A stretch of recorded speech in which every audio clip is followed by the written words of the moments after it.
We have an update to pass along to you, new at noon. This is new video just into the digital center. Less than 2 hours after special access placards were supposed to start being handed out to West Maui residents, workers, and emergency personnel, Maui police have suspended the program.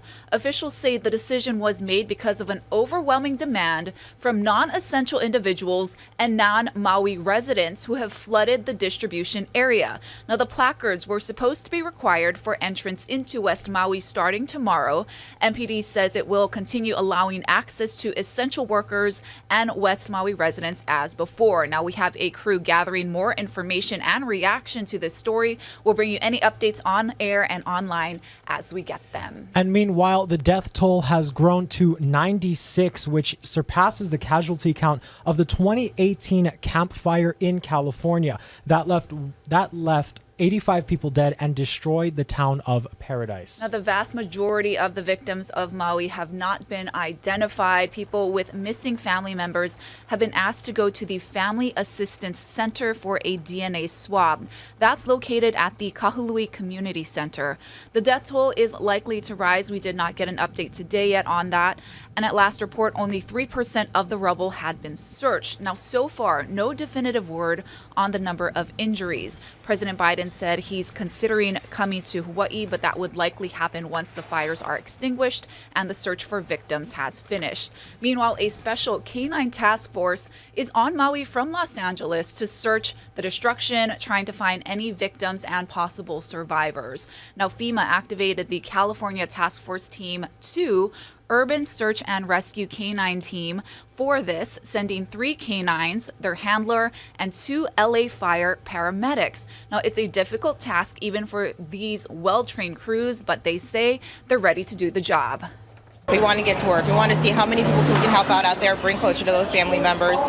And with the support of these dogs, hopefully nobody gets injured. And we just try to do the best we can. It's a lot of responsibility. It means a lot. I've met people impacted by this already.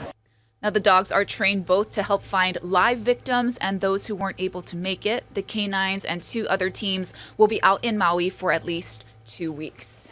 And joining us now is our Allison Blair. Allison, I believe you just got off a call with the latest update from FEMA. What can you tell us there?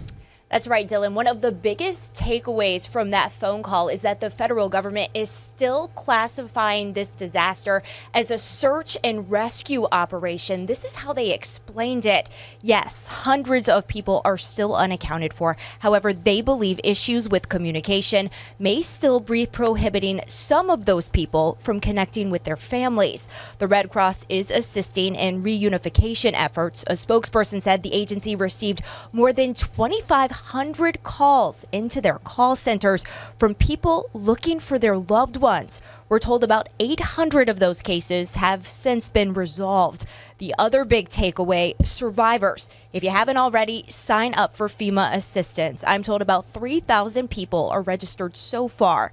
There are programs that are up and running right now that can help with immediate basic needs. One is called the Critical Needs Assistance. This is how it was explained.